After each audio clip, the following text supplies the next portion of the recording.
राधे राधे महाराज जी। महाराज जी, मैं मन ही मन नाम जप करता हूँ पर ध्यान नहीं लग पाता। ध्यान हो लगाने ही नहीं का एक सकता। समय। हो ही नहीं सकता।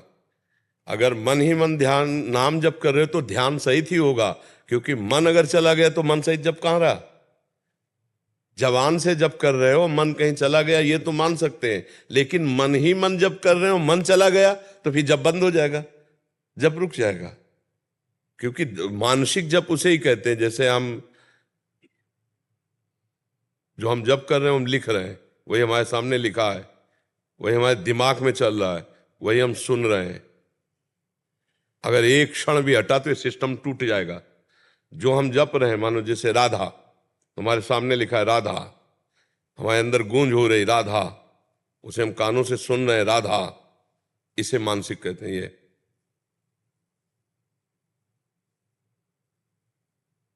आंख बंद है या खुली है, चल रहा है। अब अगर वो क्रम टूटेगा तो ये क्रम टूट जाएगा। मन अगर भागेगा तो तीन में एको बात होने में मुश्किल हो जाएगी। वही सुनना, वही बोलना, वही देखना, तब मानसिक माना जाता है। तो अभी मानसिक तो नहीं हुआ ना। तो जबान से भले हो और इसको केंद्रित करो। जो जप कर रहे हो वो सामने आपके एक बार दर्शन में आवे, लिखा हुआ। पढ़े लिखे तो है ही ना। तो जो भी जप कर रहे हो वो सामने आए, सामने लिखा हुआ है, उसी पर हमारी दृष्टि है, उसी को हम बार बार बोल रहे हैं, उसी को सुन रहे हैं। तो हमारा मानसिक जाप, ऐसा जाप जो है ना, हजारों माला ऐसे घुमावे। और ये एक बहुत लाभदायक होता है, जिसमें घुस के जप किया जाता है। मन ही मन जप किया जाए, मन ही मन। हर श्वास में अंदर ही अंदर अव्यावृत भजनात्, अखंड भजन। जो नाम गुरुदेव ने दिया या जो नाम, उसी को बस बार बार बार बार। नाम जप से ही सब बात बनेगी। चाहे जितना घूम आओ, चाहे जहां चले जाओ, चाहे जिससे आशीर्वाद मांग आओ, कुछ नहीं होगा। घर बैठो नाम जप करो, सब कुछ हो जाएगा। अगर नाम जप नहीं है तो आप पक्का मान लो सारे आशीर्वाद पोकट। नाम जप है तो सब आशीर्वाद अपने आप आपके ऊपर आ जाएंगे, सब आशीर्वाद लग जाएंगे। हमारी बात इतनी मान लो, जैसे बने वैसे। जो नाम आपको गुरु जी ने दिया, जो नाम प्रिय हो, राम कृष्ण हरि, जो नाम प्रिय हो, नाम जप करो। और सबसे ज्यादा नाम जप मानसिक में ज्यादा लाभ होता है, पर मानसिक में लगता नहीं है मन बहुत समय तक। तो फिर उपांश, और एक होता है वाचिक। जब उपांश में भी ना लगे तब ये वाचिक है। राम राम राम राम, कृष्ण कृष्ण कृष्ण, राधा राधा राधा राधा राधा राधा राधा राधा राधा राधा राधा राधा राधा राधा, ऐसे। तो इससे क्या होगा, तुम्हारा मन पवित्र होने लगेगा। फिर धीरे धीरे मानसिक में प्रवृत्ति आ जाएगी। मानसिक में बहुत जोर का आनंद होता है, जब जबान भी ना हिले और कुछ जान भी ना पावे कोई, अंदर ही अंदर जप हो, बहुत बड़े। फिर उसमें मन भागता नहीं, क्योंकि भागेगा तो जप किससे होगा, उसी से तो जप होना, मानसिक जप, मन से जप होना। तो अभ्यास में और लाओ उसको, और जहां जहां भाग के जाओ उसको हटाकर नाम में लाओ। धीरे धीरे अभ्यास से पुष्ट हो जाएगा। जब पुष्ट हो जाएगा तो भागेगा नहीं। बड़ा बड़ा, जैसे कहते हैं ना, आनंद, बड़ा मजा है, बड़ा आनंद है, बड़ी मस्ती है। एक बार लग के तो देखे। संसार में थोड़ी मजा मस्ती आनंद है, यहाँ तो सब खोखला है। देखो ना, आप संसार में रह रहे हो, गृहस्थी में रह रहे हो, कौन सा मजा मस्ती है। थोड़ी देर के लिए एक पागलपन चढ़ाओ, खत्म खेल। ऐसा मस्ती जो हर समय भारी से भारी दुख में भी मस्त रखे, वो भजन में सुख है, वो नाम में सुख है। इसलिए सब नाम जप करो, सब आनंद मिलेगा, सब पाप नष्ट हो जाएंगे, दुखों को सहने की सामर्थ्य मिलेगी, और आपका जीवन दिव्य हो जाएगा। जो जन्म मिला है वो भगवत प्राप्ति के लिए, वो मुक्त होने के लिए मिला है। अगर मुक्त ना हुए तो फायदा क्या हुआ। तो नाम जप से, नाम जप से सब कुछ। नानक नाम जहाज है, चढ़े सो उतरे पार। जो नाम रूपी जहाज पे चढ़ गया वो भव समुद्र से पार हो गया। खूब नाम जप करो, नाम जप करो। नाम पदार्थ बहुत मीठा है, जिसकी स्वाद में आ गया ला, वो मृत्यु स्वीकार कर सकता है, नाम नहीं छोड़ सकता। मृत्यु स्वीकार कर सकता है, नाम नहीं छोड़ सकता। अपने लोग अभी उस स्वाद को नहीं पाए ना, इसलिए और स्वादों की तरफ भाग रहे। नाम का स्वाद मिल जाएगा फिर खूब नाम जप करो जी। अंबिका पांड्या जी, कलकत्ता से। राधे राधे महाराज जी, आपके चरणों में सादर प्रणाम। महाराज जी, भक्तमाल के भक्तों जैसा भगवत प्रेम और भगवत शरणागति हमारे हृदय में कैसे जागृत हो सकती है? शरणागति तो तभी जागृत होगी जब भगवान व्यवस्था कर दें ऐसी कि शरणागति के लिए हमारा मन तैयार हो जाए। वो भगवान की व्यवस्था से होता है। जब तक मनमानी भोग भोगने को मिलते हैं, जब तक मनमानी यार मित्र यहाँ हमारे हैं, जब तक मनमानी हमारी हो रही तो भगवान की शरणागति नहीं हो सकती। शरणागति तब होती है जब अन्य कोई हमारा न रह जाए। हमारे मन का बड़ा चिपकू स्वभाव है। वो वस्तु व्यक्ति स्थान जहां जो कुछ मिल जाए उससे अपनापन कर लेता है। जब सब जगह से हार होती है तब भगवान की शरणागति होती है असली में। पक्का समझना। द्रौपदी जी महान भगवान की भक्ता है और कोई मनुष्य से नहीं प्रकट हुई, यज्ञ कुंड से प्रकट हुई हैं, देवी हैं। फिर भी शरणागति में कमजोरी रही। जब दुशासन बाल पकड़ के घसीट करके सभा में ले गया तब उनके मन में भगवान श्री कृष्ण के बल की याद नहीं आई। 5 पांडव, भीष्म पितामह आदि धर्मात्मा, इन सबकी याद आई कि भला इनके बीच में हमारे साथ दुर्व्यवहार कैसे हो सकता है, जिसके पंच महाबली ऐसे पांडवपति हैं। पर खाली गया ये सोच, पांडव सर झुकाए बैठ गए। भीष्म आदि महापुरुषों ने कोई उत्तर नहीं दिया, बस इतना कहते थे, बेटी धर्म का बड़ा सूक्ष्म स्वरूप है और युधिष्ठिर अच्छी तरह से जानता है। रक्षा वाला कोई अपने हाथ से पकड़ ली। अब भी श्री कृष्ण के बल की याद नहीं आई। फिर दांत से पकड़ ली। जब देखा कि अब महाबली दुशासन के द्वारा एक झटके में दांत से वस्त्र हट जाएगा और मैं निर्वस्त्र हो जाऊंगी, महाबल की याद आई। हे श्री कृष्ण द्वार अब शरणागति है, अब शरणागति है।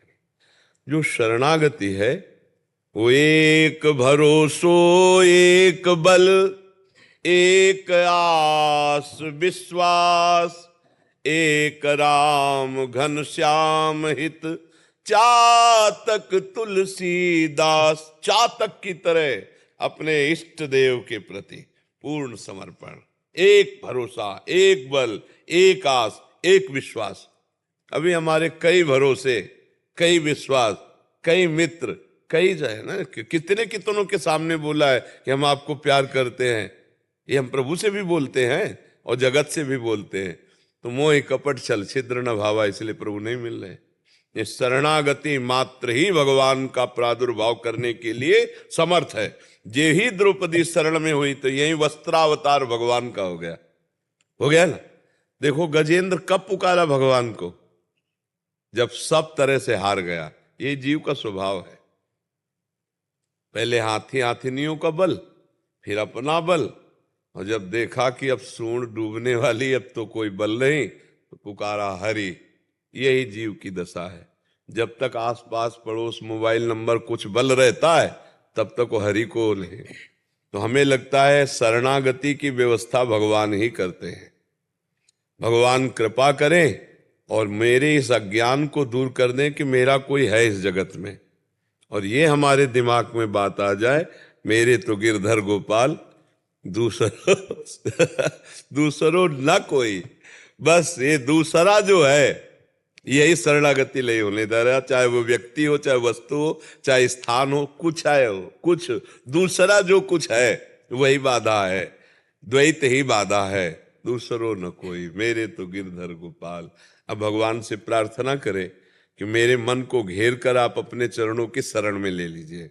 दूसरा प्रश्न है प्रेम क्या है? प्रेम प्राप्ति, है? भगवत प्रेम प्राप्ति कैसे होगी? हाँ, जैसे पहले सोपान पे कदम रखो। शरणागति, शरणागति का स्वरूप क्या है? बोले तदर्पिता अखिलाचारिता तद स्मरणेन परम व्याकुलते थे। भगवान को समस्त कर्म समर्पित करके हर समय भगवान की स्मृति में, भगवान की स्मृति से बढ़कर कोई साधना नहीं है।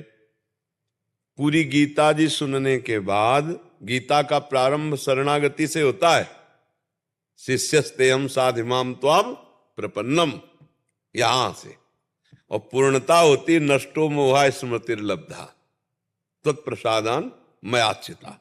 क्या प्राप्त हुआ? स्मृति। तो हर समय जो भगवत स्मृति में है उसका संसार बंधन नष्ट होता है। यस्य स्मरण मात्रेण जन्म संसार बंधनात् विमुच्यते नमस्तस्मै विष्णवे प्रभु विष्णवे।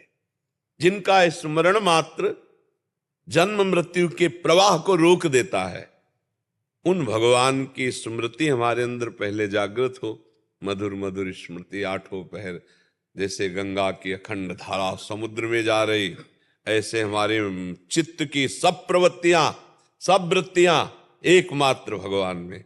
बोले किसी की है ऐसी वृत्तियां? बोले हाँ, गोपी जन यथा ब्रज गोपी का नाम मुरारी पादार्पित चित्त वृत्ति, एक एक वृत्ति भगवान में, तब प्रेम प्रकट हो। अभी तो बहुत बाधाएं हैं। अभी तो शब्द स्पर्श रूप रस गंध रूपी जाल माया का जो है, 5 ज्ञानेंद्रियों सहित जो मन इनके भोग में है, इसी से नहीं निकल पाया। अभी इसी का राग नहीं छूटा तो प्रेम तो बहुत ऊंची बात है।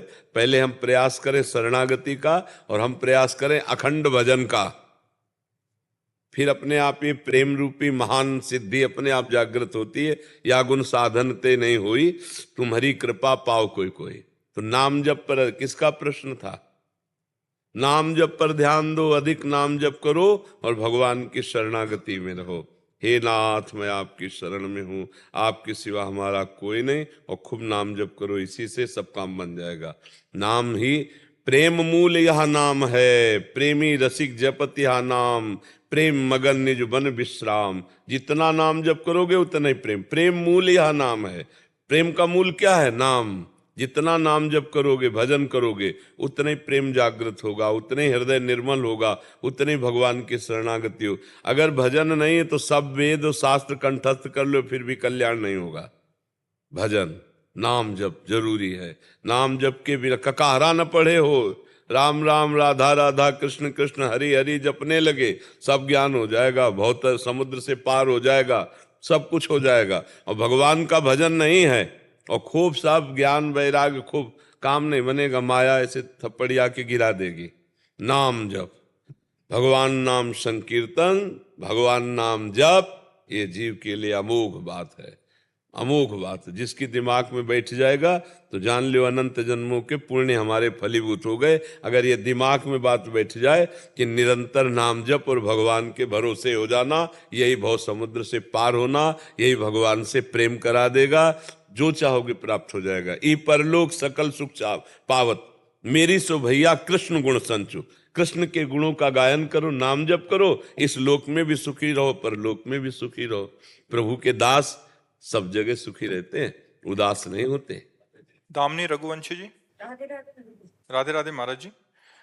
महाराज जी ये कह रहे हैं कि एक बहुत अच्छे संत थे, उनके प्रति इनका दोष दर्शन हो गया था। सभी जने कहते थे वो बहुत अच्छे हैं, बट ये विश्वास नहीं करते थे। इनके अपराध बन गया, बट अभी वो इस धराधाम पे नहीं रहे, तो इनके मन में एक ग्लानि सी है कि मैं उनके प्रति दोष दर्शन कर लिया, इससे मैं कैसे मुक्त हो पाऊंगा। उन्हीं से प्रार्थना करो, उन्हीं का ध्यान करके उन्हीं से प्रार्थना करो, वही क्षमा करेंगे। तब ऐसा है। देखो, हमने कई बार बात स्वाभाविक चर्चा में, बहुत इसे ध्यान से सुनना, शुद्ध सोने का कोई आभूषण नहीं बनता। पहली बात समझ लो, कुछ न कुछ मिलावट होती है, तभी वो आभूषण बनता है। क्यों ऐसा होता है ना? तो ये जो मनुष्य शरीर बना, ये मिलावट से बना है, पाप और पुण्य। पुण्य का शरीर जो होता है वो देवताओं का होता है, पाप का शरीर जो होता है वो नारकी पुरुषों का होता है, जो नरक की यंत्रणा भोगते हैं। और जो मृत्यु लोक में शरीर मिलता है वो पाप और पुण्य मिश्रित होता है, किसी का भी हो, ये बना ही मिलावट से है। तो दोनों है, दोनों का है, तो इन दोनों के आचरणों के संस्कार भी हैं। हम चल रहे हैं भजन के लिए, अभी वो पहुंचा तो नहीं है। अगर पहुंच गया है तो फिर जैसे भुने हुए चने में कभी अंकुरण नहीं हो सकता, ऐसे नहीं स्वात्मारामम विषय मृग तृष्णाम भ्रमयति। आत्माराम पुरुष कभी विषय मृग तृष्णा में भ्रमित नहीं होता। पर अगर वो सिद्ध नहीं हुआ, भगवत प्राप्त नहीं हुआ, तो गलतियां होना स्वाभाविक हो सकती है, कम ज्यादा अलग बात है। तो चलने वाला ही तो फिसल सकता है, चलने वाला ही लड़खड़ा सकता है। तो हम लोगों को चाहिए कि अगर हम चलने वाले साधक को देखें तो उसको इस भाव से प्रणाम करें कि वारे वीर, जहां सैकड़ों लोग परास्त होकर मुंह भरा गिर जाते हैं, वहां तो लड़खड़ाता हुआ ऐसा ही पर चल तो रहा है। हमें दोष दर्शन वहां भी नहीं करना। और जो सिद्ध हैं, जो भगवत प्राप्त महात्मा जन है, उनकी बाह्य चेष्टाएं ऐसी होती हैं जिनको हम अपनी मानसिक बुद्धि से नहीं समझ सकते, तो हमें दोष दर्शन नहीं करना चाहिए। जैसे एक वयोवृद्ध महात्मा, बीमार शरीर, अब उनकी सेवा में माताएं बहनें कोई था ही नहीं, तो वही उठाना, वही उनको शौचाना, वही। अब उन पर एक साधक की दृष्टि गई, तो गुरु भाव रखते थे, तो उनकी अंदर भाव आया कि स्त्रियां छूती हैं महाराज। अब मान लो वयोवृद्ध है तो ऐसे टंग करके ऐसे ऐसे सारा भजन उनका खत्म हो गया सोचने मात्र से। क्योंकि अब जैसे मान लो अपने पिता की पुत्री सेवा करे, तो अब वयोवृद्ध संत है, अब उनको उठाना बैठाना, तो ऐसे जैसे अब वहां स्त्री पुरुष भाव तुम्हारे अंदर देखने में है, उनके अंदर तो कि मेरा भगवान इस रूप में सेवा कर रहा है। वो उनका सारा भजन, तो उन्होंने संतों से पूछा कि मेरा चिंतन भजन सब बंद हो गया, तो उनका वैष्णव अपराध बना। तो उनका हम किसी वैष्णव का तो ऐसा अपराध, पर उनका गुरु जी के प्रति ऐसा भाव हो गया कि ऐसा, तो उन्होंने कहा जल्दी उनसे क्षमा मांगो, नहीं कोई उपाय नहीं है, बाद में जलते रहोगे, कुछ उपाय नहीं रहेगा। उन्हीं से जिसका अपराध बना वही क्षमा कर सकते हैं। तो हमें लगता है कि पहली बात तो संतों में दोष दर्शन करना ही नहीं चाहिए, और अगर कहीं दोष दर्शन हो भी रहा है तो हमें यह सोचना चाहिए कि भगवान के जन बहुत बड़े के जन है, आज थोड़ी कमी रह गई है तो कल भगवान इसको भी पूरी कर देंगे, हटा देंगे। भाई भगवान की शरण में देखो, जन्म से, अब मान लो आज ही कोई बाबा जी बना है, तो अब आपको तो पता नहीं कि आज ही बना है, तो उसमें संसारिकता तो होगी, क्योंकि वो धीरे धीरे ऊंचाई पे चढ़ेगा। अब आप अगर उसके प्रति दोष दर्शन कर लेंगे तो आपका मार्ग रुक जाएगा, उसका तो चलता रहेगा। तो इसलिए हमें लगता है हम दोष दर्शन ना करें। किसी से भी अगर हमारा मिलान हो और उसमें हमें दोष दिखाई दे तो अपने को दूरी बना लेनी चाहिए, लेकिन उसकी निंदा नहीं करनी चाहिए।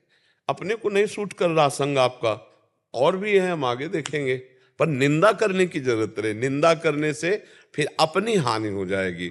हो सकता है वो अभी नए नए भगवान के मार्ग में चले तो उनमें कमियां हो सकती हैं, वो अपनी सुधार। और नए नए क्या, बड़े बड़े पुरानों को भी माया परेशान कर देती है? शिव विरंच का मोह है को है वपुराल, बड़े बड़ों को मोहित कर लेती भगवान की माया। बहुत कठिन है, संसार बख्शने वाला नहीं भाई। 50 साल ब्रह्मचर्य रहे, 50 साल लड़ते रहे माया से, और 5 मिनट फेल हो गए तो 50 साल की लड़ाई वाली बात तुम्हारी कोई नहीं देखेगा, 5 मिनट की फेल होने वाली बात देख के तुम पर प्रहार कर देगा। कोई ऐसा नहीं है कि यार 50 साल से लड़ रहा है माया से, आज चूक हो गई, ये निकलो, चलो आगे बढ़ो, कोई क्षमा नहीं करेगा, उसी समय तुम्हें दंड देगा। इसलिए बाबागिरी बहुत कठिन बात है। हेले सोचो कितना कष्ट सहते संत लोग, आप क्या जानो संतजन कितना, क्या केवल कपड़ा मिल जाना, भोजन मिल जाना, यही सारी बात होती है क्या? अरे अंदर तुम देखो ना, अपने अंदर देखो, जो तुम्हारे अंदर है वो उनके अंदर भी तो आता है। काम का वेग, क्रोध का वेग, लोभ का वेग, हर तरह। कोई प्यार से बात नहीं करता, कोई प्यार से बात नहीं। वो तो जब आगे वैभव प्रकाश होता है तो सब नहीं, साधना काल में कोई प्यार से गाली मिलती है, अपमान मिलता है, कई दिन भूखे रहना, कष्ट सहना। देख नहीं सकते आप, अगर देख रहे थे बाबा जी तू कैसे देख रहा, इधर देख नहीं सकते संसार। और वो फिर जब कष्ट सहकर भगवान को, तब सारा संसार झुकता है उसके आगे, नहीं झुकता है। तो इसलिए हमें लगता है संतों में दोष दर्शन तो करो मती।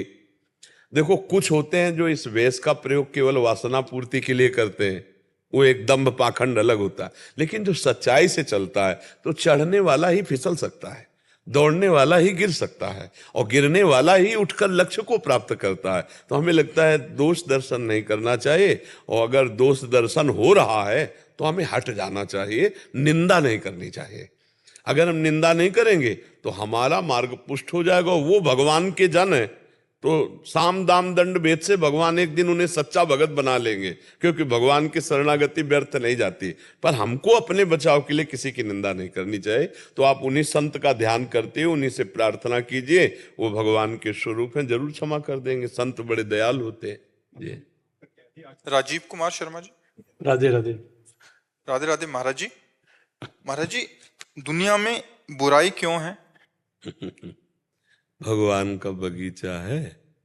भगवान के बगीचे में 3 प्रकार के बीजों का, एक सतोगुणी, एक रजोगुणी, एक तमोगुणी। कहीं तमोगुण की लीला हो रही, कहीं सतोगुण की, कहीं रजो। आप क्या देखना चाहते हो? भलाई भलाई हो महाराज जी। आप देखो भलाई भलाई तो भलाई दिखाई देगी। आपने बुराई का चश्मा क्यों पहन रखा है? बुराई है ही नहीं।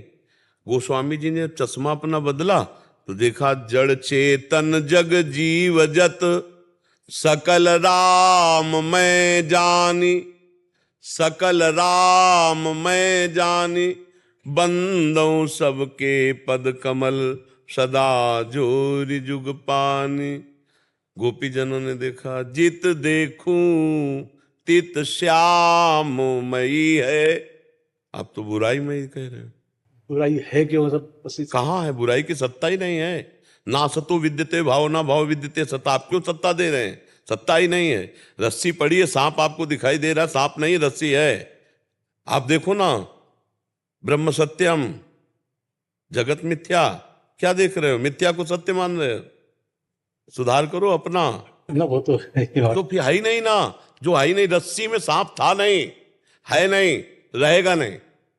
पर इस बात को मानो तो पहले भगवान थे, बाद में भगवान है, तो मध्य में कौन है? भगवान ही है। बुराई नहीं, न पहले बुराई थी न बाद में रहेगी, बीच में भास रही है, उसकी सत्ता नहीं। ना सतो विद्यते भाव, ना भाव विद्यते सत्ता। विचार करो, बुराई की सत्ता है क्या? अंधकार की सत्ता है क्या? तो काहे को मान रहे हो? तुम्हारी मान्यता ही तो तुमको अनुभव कराएगी। जो अनुभव करना चाहते हो, जैसी मान्यता करोगे वैसा अनुभव होगा। अभी अनुभव करना चाहो, कोई बुरा नहीं, कोई पापी नहीं, सब में मेरे भगवान विराजमान, तो कोई बुराई नहीं, कोई पापी नहीं। विचार करके बताओ। आप कहोगे भगवान ने बुराई क्यों बनाई? तो भगवान ने बनाई नहीं, नहीं बनाई नहीं, वो है विद्यमान तो है। तो फिर उन विद्यमान को तुम बुरा कह सकते हो क्या? जब हम फिल्म देखने जाते हैं ना, तो एक ही अभिनेता अभिनय करने वाला कभी वो हीरो का रोल करता है, कभी अच्छा रोल करता है, और कभी वो खलनायक का रोल करता है। लेकिन पहचानने वाला ये कहता है बहुत अच्छा आदमी है, पर रोल बड़ा टाप का कर लेता है। तो जगन नाटक वैभवा में श्री कृष्ण रोल कर रहे हैं 3 गुणों का, सतोगुण का, रजोगुण का, तमोगुण का। अब तुम्हें जो रोल पसंद उस पक्ष में हो जाओ। तुम्हें रोल अगर खलनायक को पसंद है तो उधर हो जाओ, बुराई की तरफ, और अगर आपको अच्छाई की तरफ तो अच्छाई। बस इस नाटक मंच पर यह देखना है कि नाटक करने वाला कौन है। अच्छा, उसमें क्या होता है, डायरेक्टर अलग होता है, मंच अलग होता है, नाटक करने वाले अलग होते हैं। इसमें मंच भी वही है, डायरेक्टर भी वही है, नाटक करता भी वही है, और नाटक दृष्टा भी वही है। ये बात नहीं समझ में आती। या रात से रघुलात कर बेग ले जाले कोई, जो जाले रघुपति कृपा तो सपने मोह न हो। कुछ नहीं, केवल भगवान ही भगवान है। तो बुराई है ही नहीं प्रभु। मर्जी दृष्टि परिपक्व कैसे होगी? भजन, इसीलिए तो भजन करना चाहिए। बिना भजन के नहीं, बिना भजन के नहीं। भजन करोगे तभी बात समझ में आएगी। बारी मथे घृत होय बर सिकता ते बरु तेल, बिनु हरि भजन न भव तरी या सिद्धांत पे। यही तो भव है। भव माने संशय, भ्रम। कहाँ समुद्र है? बोले भव समुद्र से पार लगा दो, एक बूंद पानी नहीं समुद्र में, एक बूंद पानी नहीं। समुद्र कहा जा रहा है क्या? दिमाग का ठीक होना, चिंतन ठीक होना। तभी कह रहे नाम लेत भव सिंधु सुखाही, करो विचार सुजन मन माही। ऐ सुजन जन विचार करके देखो, भगवान का नाम जप करते ही भव सिंधु सूख जाता है। भव सिंधु मतलब विचार पवित्र हो जाते हैं। अब कोई बुरा नहीं रहा। अपने ऊपर मारने वाला जो पीड़ा दे रहा है, जो गाली दे रहा है, जो अपमान कर रहा है, उसमें भी भगवान का प्यार और दुलार दिखाई देता है भक्त को, और अभक्त को बुराई दिखाई देती है। तो हम खुद अपना सुधार करें, तो हमें पहले ये विचार करना। देखो, आप जहाँ प्रश्न कर रहे हो, अध्यात्म की जगह पर प्रश्न कर रहे हो, और हमें जब अपना सुधार हो जाता है, जैसे हम देखो लाल चश्मा लगाए तो लाल दिखाई देगा, हरा दिखाए तो हरा। आप देखो, जरा हमें एक उत्तर देना तो आपको समझ में आ जाएगा। जैसे हाइलोजन है, ये एसी है, ये पंखा है, और फ्रिज है, कूलर है, इनमें सब हीटर है, इनमें सब अलग अलग क्रियाएं दिखाई दे रहे हैं। लेकिन आपसे पूछा जाए इनको चलाने वाला कौन है, तो आप एक शब्द में कहोगे बिजली। अच्छा, बिजली में क्या दोष है? वो गर्म है कि ठंडी है, कि वो काटती है, कि क्या कर, वो प्रकाश भी दे रही है। वो ये करणों के प्रभाव से बिजली का अलग अलग रूप दिखाई दे रहा है। हाँ, मतलब आप देखना, प्रकाश भी तो वही दे रही है, लेकिन ये करण के प्रभाव से है। करण है ना, उपकरण, उनके प्रभाव से अलग अलग दे रहे। तो अब एक माइंड तमोगुणी, अब वो बड़ा दुष्ट स्वभाव प्रकट करेगा, लेकिन पावर उसमें पावर वही है ना। तो हमें पावर देखना है। पावर जो देखता है, कारण तत्व को जो देखता है, वो क्रिया में फंसता नहीं है, और जो क्रिया में फंस जाता है वो कारण तत्व को नहीं देख पाता। अच्छा, अच्छाई और बुराई, ये दोनों हमारे भगवान के बगीचे की शोभा है, समझना। अगर कड़क धूप ना हो तो छाया का आनंद नहीं मिलेगा। अगर रावण पैदा ना होता समझ ला, अगर कंस का अत्याचार ना होता तो कृष्ण का दुलार नहीं मिलता। भगवान अपने अवतार के पहले व्यवस्था बुराई की भी करते नहीं करते? आप विचार करके देख ला। अगर ये कंस, हिरणाक्ष, हिरण्यकश्यप, रावण, कुंभकर्ण, इनका ये भयंकर रूप ना होता तो मेरे प्रभु के प्रिय अवतार नहीं होते। कृष्णा अवतार, रामा अवतार, भगवान का नृसिंहा अवतार, भगवान का वाराह अवतार, ये सब इन्हीं के लिए तो हुआ। तो ये हमारे प्रभु का लीला विनोद है। देखो, दिव्य पार्षद हैं, वही बुराई का रूप धारण कर लेते हैं।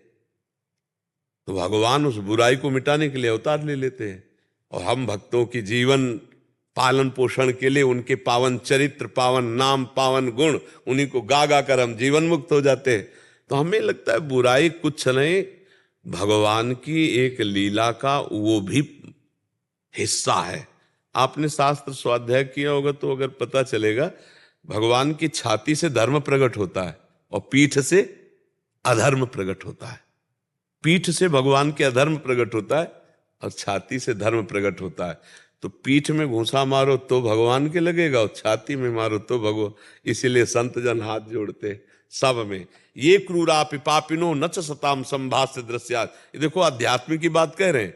अगर आप राजनीति की बात करोगे तो फिर सिद्धांत दूसरा हो जाएगा, लेकिन अध्यात्म की बात करोगे तो जीवन मुक्त होने के लिए फिर तो सब में भगवान का भाव करके, कहीं कोई बुराई नहीं है, वो खेल कर रहा है।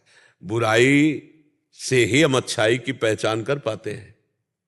एक पक्ष में तो हम पहले आपका खंडन किया कि बुराई है ही नहीं, क्योंकि ना सतो विद्यते भाव, असत की सत्ता ही नहीं। अब दूसरी बात में कह रहे, अगर लीला में बुराई ना हो तो मजा नहीं आएगा। आप पक्का समझ लो। अगर कोई नाटक हो, कोई फिल्म हो, और उसमें जोर का विलियन कहते, विलेयन ना हो तो आनंद आए। बोले इसमें विलियन, बोले अमुक है, अरे बोले बड़ा मजा आएगा। क्योंकि अगर विपक्ष जोर का है और बोले फिर हीरो कौन है, बोले अमुक, बोले अब तो और मजा आएगा। ऐसे हमारे भगवान की लीला होती है। बोले इसमें विपक्ष कौन है, बोले रावण, कुंभकर्ण। कौन है? बोले भगवान के पार्षद जय विजय। और फिर पक्ष में कौन आ रहा है, बोले राम जी। बोले बड़ा आनंद आएगा, अब तो लीला बहुत जोर की होगी। भैया, वही विपक्ष बनता है वही पक्ष बनता है। और बिना बुराई के बुराई मिटाने का लीला कैसे बनेगी? भगवान कह रहे यदा ही धर्मस्य ग्लानिर्भवत भारत। तो ग्लानि कब होती है? जब अधर्म की वृद्धि होती है, जब बुराइयों की वृद्धि होती है। तो ये बुराइयों की रचना और वृद्धि आप ही से तो हो रही सरकार। आप क्यों कर रहे हैं? ये उनका लीला विनोद है। वो क्यों का तो कहीं भी विश्राम नहीं हो सकता। ये लीला विनोद क्यों है? ये भगवान की इच्छा। ये भगवान की इच्छा क्यों है? अब क्यों का कहीं विश्राम नहीं होगा, उसको हम ये मानते हैं कि ये भगवान का लीला विनोद। मुझे ये पहचानना है कि भगवान का लीला विनोद है, इसी से हम मुक्त हो जाएंगे। वही रावण है, वही कुंभकर्ण है जो भगवान के दिव्य पार्षद जय विजय कहलाए, दूसरा कोई नहीं। वही हिरणाक्ष, हिरण्यकश्यप दिव्य पार्षद, वही शिशुपाल, दंतवक भगवान के दिव्य पार्षद ये लीला कर रहे हैं। तो बुराई भी भगवान की पीठ से प्रकट हुई और अच्छाई भगवान के हृदय से प्रकट हुई। दोनों में भगवत भाव करके निकल चलो। अगर फंसो तो फिर जन्म मरण के चक्र में फंसते चले जाओ। निकलना है, फंसना नहीं है। नहीं? और भगवान सबकी सेवाएं लगाए हुए हैं, तो सबकी सेवा सफल हो रही है। अच्छाई और बुराई दोनों का बहुत बड़ा योग है। जितना योग अच्छाई का उतना ही बुराई का योग है भाई। बहुत बड़ा अस्तित्व उन्हीं से प्रकट हुई है। देखो, प्रकाश का महत्व अंधकार से ही है, तुम्हें मानना होगा। प्रकाश का जो महत्व है वो अंधकार से है। ऐसे मृत्यु से जीवन का महत्व है। जीवन का महत्व मृत्यु से है, ऐसे ही अच्छाई का महत्व बुराई से है। तो हम ये नहीं कह सकते कि भगवान बुराई क्यों रचे। नहीं, जरूरी है। ये बहुत सुंदर घर हो, लेटरिन बाथरूम ना हो। लेटरिन बाथरूम कितनी गंदी चीज है, नहीं चीज है। हम क्यों दुर्गंध वाली चीज होनी चाहिए? लेकिन आप बताओ, होना जरूरी है कि नहीं? जरूरी है ना। यहां लेटरिन बाथरूम है, यहां ऐसे ही रसोई, लेटरिन बाथरूम, अच्छाई बुराई, ये सब जरूरी भैया, सब जरूरी है। अमृत का महत्व विष से है, पक्का समझ लीजिए। इसीलिए हमें आनंद लेना है। हमें बुराई में फंसकर अपने को अगले जन्म का विस्तार नहीं करना, हमें आनंद लेना है। जब अपना कोई प्रियजन पात्र में होता है तब बहुत आनंद आता है। आप देखिएगा, अगर वो जोकर बना हो ना, आपका कोई परिचय का हो, रिश्तेदार, नातेदार, मित्र, तो आप बड़े गौर से देखोगे, उसकी जुकरई पर आनंद आएगा। पर आपको पता चलेगा जोकर नहीं, बहुत ग्रेजुएट आदमी, हम जानते हैं कौन है। ऐसे ही हम जानते हैं कौन है। मत्ता परतरम नान्यत किंचिदस्ति धनंजय, मेरा श्री कृष्ण है। वो स्त्री बना, वो पुरुष बना हुआ, वो जड़, वो पशु पक्षी चैतन्य, वो अच्छा बुरा सब रोल कर रहा है, लेकिन ना अच्छा है, ना बुरा है, ना स्त्री है, ना पुरुष है, ना जड़ है, ना चैतन्य है। वो सच्चिदानंद घन परमात्मा है। यही जानकर परमहंस जन आनंदित रहते, और यही जानना ही वास्तविक जानना है। दूसरा कुछ नहीं है प्यारे, ये व्यवहार है। और व्यवहार में दोनों की आवश्यकता है। अगर नहीं होगा तो फिर सबका काम नहीं चल पाएगा, नहीं काम चल पाएगा। नहीं, बुरा आचरण का परिणाम ही रोग होता है। अगर बुराई नहीं होगी, बुरे आचरण नहीं होगी, तो रोग नहीं होगा, शोक नहीं होगा। फिर हमें लगता है मृत्यु लोक नहीं रहेगा। इसलिए भगवान ने लोक के अनुसार रचा है। यहाँ आपको बुराई भी मिलेगी और यहाँ भलाई भी मिलेगी। भगवान की मेरी बाजार है, दुकान है, आप खरीदना क्या चाहते हो? अगर भलाई खरीदना चाहते हो तो भलाई खरीद लो, बुराई खरीदना चाहते हो तो बुराई मिलेगी। दोनों चीजें, ये बात है।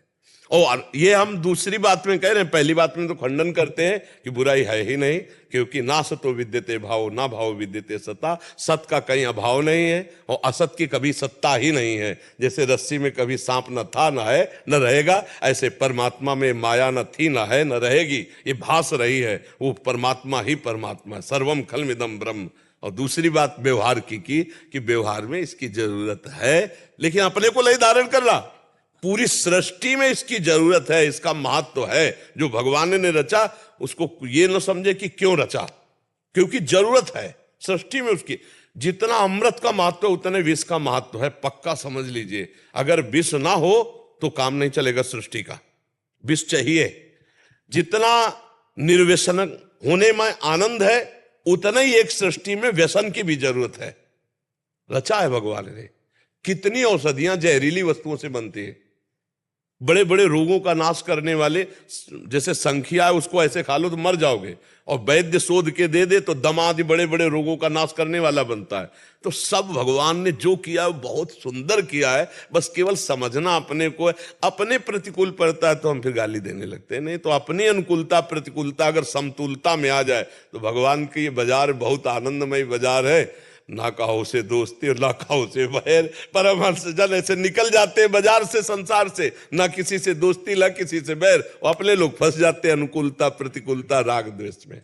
जी प्रदीप शर्मा जी, महाराज जी इनका प्रेम के ऊपर ही एक प्रश्न था। महाराज जी, गुरुदेव प्रेम तत्व के बारे में आप व अन्य महापुरुषों के श्रीमुख से सुनकर व आपकी कृपा से थोड़ा पता लगा कि ये प्रेम सर्वाधिक अलौकिक व दुर्गम प्राप्य तत्व है, जिसका वर्णन शब्दों से करना असंभव है। महाराज जी मेरा प्रश्न है कि प्रेम इतना अद्भुत होते हुए भी इतना पंथ इसका कठिन क्यों है? ये पंथ व तत्व अद्भुत सुख के साथ विरही वो प्राप्त होकर भी प्राप्त ना होने जैसा कैसे है? तन मन के बिछुरे नहीं, चाह बढ़े दिन रैन, कबहु संजोग न मानही, देखें भरी भरी नैन। तन मन से प्रेमी कभी बिछुड़ता नहीं, मन भी प्रीतम के पास, तन भी प्रीतम के पास, पर ऐसा लगता है मैंने कभी देखा नहीं। तन मन से बिछुड़ना भी नहीं है पर तृप्ति भी नहीं है, एक अंदर से भारी व्याकुलता है, मानो कभी नहीं मिले। अरबरात मिलवे को निस दिन, और निस दिन मिले ही रहत, मनो कबहु मिले ना। ये प्रेम मीरा जी इसीलिए कहती, जो वैसा जालती प्रीति के दुख होए, नगर ढिंडोरा पीटती अजी प्रीति ल करियो कोय। ये बहुत बहुत ही अमृत है, प्रेमामृत। पर ये पहले आग से जलने पर फिर प्रेमामृत का अधिकार, विरहाग्नि। पहले संपूर्ण संसार के राख को भस्म करके एकमात्र प्रभु, एकमात्र अपने प्रीतम, उसी में लगन लग गई। अब उस अव्यक्त को जिसको देखा नहीं, उसके लिए देखने के लिए तड़पन है। वो भाव में दिखाई दे रहा है फिर भी तृप्ति नहीं है। वो गले आके लग जाए फिर भी बिछुड़न की भयावह प्रवृत्ति बनी रहेगी कि ऐसा प्रीतम मिले तो बिछुड़ने का भय है, कभी दूर ना हो जाए। और इतने सुंदर हैं कि देखते हुए भी ऐसा लगता है कभी देखा नहीं, कभी अघा नहीं सकते। ये प्रेम प्रतिक्षण वर्धमान बढ़ता जाता है, इसलिए प्रेमी को कभी तृप्ति ही नहीं होती है। इसीलिए भगवान प्रेमाधीन कहे जाते हैं। सर्वतंत्र अजित स्वतंत्र भगवान को ऐसा प्रेमी अपने अधीन कर लेता है, बांध लेता है अपने प्रेम भाव से। वैसे प्रेम कठिन नहीं है, कठिन है संसार का राग छोड़ पाना। भगवान तो अपने हैं, संसार जो मायाकृत, जैसे ये शरीर है ये अपना नहीं है, ये पहले भी अपना नहीं था और कुछ दिन बाद भी अपना नहीं रहेगा, पर ये अपना लग रहा है। जब तक ये अपना लग रहा है तब तक भगवान का दर्शन और भगवान से प्रेम दो बातें नहीं हो सकती, इसीलिए कठिन है। अब इससे अपनापन कितनी जोर का अपनापन के लगता मैं ही हूं ये, और जबकि पता है शरीर मैं नहीं हूं, शरीर मेरा है, पता नहीं सबको। लेकिन जब दर्पण देखेंगे तो आपको क्या लगेगा? मैं बहुत अच्छा लग रहा हूं, यही तो लगेगा ना। ये शरीर प्रतिक्षण नाशवान, प्रतिक्षण ये छूट रहा है, एक दिन छूट जाएगा, न पहले था न बाद में, फिर आप इसको अच्छा कैसे मान रहे हैं? ये तो परिवर्तनशील है। इस पर जब तक राग रहेगा तो भगवान से प्यार नहीं होगा। इसलिए पांचों भूले देह शुद्धे, जब देह के राग तब भगवान से प्रेम होता है, जब देह राग कम हो जाए। देखो संसार से भाग जाओगे, रिश्ते नाते छोड़ दोगे, किसी जंगल में चले जाओ, लेकिन इसका प्यार, शरीर का प्यार तो बना ही रहता है ना। इसको खवाना पिलाना, आराम विलासिता सुख भोग, इसका मान सम्मान, सब यही है नरक की प्राप्ति का हेतु। कहीं भी भाग जाओ, शरीर राग तो है, और शरीर राग अर्पित कर दिया भगवान को, फिर वो बंधनी हो जाता है, फिर वो भगवान से प्यार सहज हो जाता है। जाए ही न चाहिए कबहू कछ तो तुम सन सहज, कठिनता पूर्वक नहीं लिखा है, सहज से प्यार हो जाएगा भगवान से, सहज में। चाहत मिट जाए अन्य, तो शरीर में जब तक हमारा अपनापन है तब तक चाहत नहीं मिटेगी, पक्की बात समझ लो। कुछ न कुछ मांग बनी रहेगी, और जब प्रभु से अपनापन हो जाएगा तो चाहत नहीं रह जाएगी, पक्की बात है। शरीर का प्यार चाहत ही चाहत संसार की, और प्रभु का प्यार चाहत का विश्राम। केवट जब प्रभु के चरण पकड़ रहा है, पा गया, तो क्या कह रहा है? अब कछुनाथ न चाहिए मोरे, नहीं चाहिए प्रभु से अपनापन, प्रभु का प्यार नहीं चाहिए अब कुछ। और शरीर से अपनापन, शरीर का प्यार मरते दम तक चाह नहीं मिटा सकते, नहीं। अगर भगवान से प्यार हो गया तो 5 वर्ष का प्रहलाद, 5 वर्ष के ध्रुव जी, कितने बड़े बड़े महापुरुष हो गए। भगवान के प्यार के बल से छोटे छोटे बालक त्रिभुवन विजेता को परास्त कर दिया। त्रिभुवन विजेता हिरण्यकश्यप परास्त हो गया 5 वर्ष के प्रहलाद जी के आगे। भगवान की भक्ति, भगवान से अपनापन, भगवान से प्यार। प्यार कठिन नहीं है, कठिन है संसार और शरीर का राग छोड़ पाना। और ये राग छूटा कि अनुराग प्रभु से हो जाएगा। और जब अनुराग हो गया तो उसकी मस्ती क्या कहना। सोचो, यहाँ का कोई बड़ा पदाधिकारी आपसे हाथ मिला ले, वो कभी फोन ना उठाए आपसे, पर आप गर्व में फूले रहेंगे, नहीं फूले रहेंगे कि अमुक पदाधिकारी हमारा, ओ अखिल कोटि ब्रह्मांडों का मालिक कह रहा है, अनन्यश्चिन्तयन्तो माम ये जनाः परिपासते तेषाम नित्याभियुक्तानाम योगक्षेमम वहाम्यहम्। हमें विश्वास नहीं हो रहा, हमें फूलन नहीं हो रही। कहाँ फूलन हुई? अभी संसार का कोई पदाधिकारी कह दे चिंता मत करिए जी, ये नंबर लीजिए, जब जरूरत हो फोन कर। और भगवान करे योगक्षेमम वहाम्यहम्, मैं योगक्षेम का वहन करूंगा। अगर भगवान से प्यार कर लो तो सच्ची कहते हैं निहाल हो जाओगे। तो बोले वो दिखाई नहीं देते हैं ना। तो देखो, जैसे हम अपने असली पिता को नहीं पहचान सकते, मां के बताए हुए वचन पर ही हम विश्वास करते हैं, नहीं करते ना। मां कहती है तुम्हारे पिता, जिस दिन से कहा हमें कोई संशय नहीं हुआ और हमने मान लिया ना, तो हमने जान लिया ना अपने पिता को। अगर मां ना बताती तो त्रिभुवन में कोई दूसरा ऐसा नहीं जो हमें बता सके मेरा पिता कौन है। असली में पिता का परिचय केवल मां जानती है। ऐसे ही भगवान का परिचय गुरुदेव जानते हैं। अगर गुरुदेव के वचनों पर विश्वास हो जाए तो जैसे मां के बताने पर पिता का परिचय हो गया, ऐसे गुरुदेव के बताने से इष्ट का परिचय हो जाएगा, भगवान का परिचय हो जाएगा। जो गुरुदेव नाम देते हैं, जो मंत्र देते हैं, जो उपासना देते हैं, हम अपना चित्त उनमें जोड़ें, बस फिर आनंद का अनुभव हो जाएगा। प्यार कठिन नहीं है, कठिन है संसार का राग त्यागना। भगवत प्राप्ति कठिन नहीं है, कठिन है भोगों का त्यागना, कठिन है शरीर से अपनापन हटाना। और ये हट गया तो भगवान तो अपने ही अभी भाग पड़ेंगे। हम कहीं बंधे नहीं हैं, हम अपनी भावना से बंधे हैं। अपनी भावना को फैलाते जा रहे हैं तो बंधते चले जा रहे हैं। ये पत्नी, ये पुत्र, ये जीजा जी, ये मौसा जी, भावना फैलाते चले जा रहे हैं। और भावना समेट कर भगवान में लगा दें, अभी भक्त हो जाए। संसार में लगा दिया तो संसारिक हो गए। प्यार करना भगवान से कोई कठिन नहीं है। कठिनता इसलिए दिखाई दे रही है कि इन संबंधों से प्यार हटा पाना और शरीर से प्यार हटा पाना, ये बहुत कठिन। और ये हो जाएगा नाम मंत्र जप से। जितना मंत्र जपोगे, जितना नाम जप करोगे, सत्संग सुनोगे, एक नशा चढ़ेगा भगवान का और वो आपको घसीटेगा, आपके मन को, आपकी इंद्रियों को भगवान के। अगर एक बार भावना में भगवान आ गए फिर कभी मन छोड़ेगा नहीं प्रभु को, ध्यान रखना। एक बार इतने सुंदर, इतने कृपाल, इतने बलशाली, इतने महिमा में मेरे प्रभु, फिर तो झूम पड़ता। तभी भक्त नाचता है, कभी अट्टहास करके हंसता है, कभी रोता है, कभी नाचता है, कभी समाधिस्थ हो जाता है। ऐसे प्रभु का आनंद मिलता है। तो नाम जप करो, भगवान के लीला चरित्र सुनो, सत्संग सुनो, कोई गलत आचरण मत करो, दूसरों को दुख देने वाली क्रियाएं ना हो, तो धीरे धीरे हमारी चित्तवृत्ति भगवान चुरा लेंगे। भगवान का एक नाम है चित्त चोर। वो अपने भजन करने वालों के चित्त को चुरा लेते। जो अभी मन चंचल है ना, इधर उधर भागता, भागने दो, तुम चिंता मत करो, तुम भजन करो। वो चित्त चोर ऐसे इसको चुरा लेंगे कि ये कहीं जाएगा ही नहीं, पंग हो जाएगा।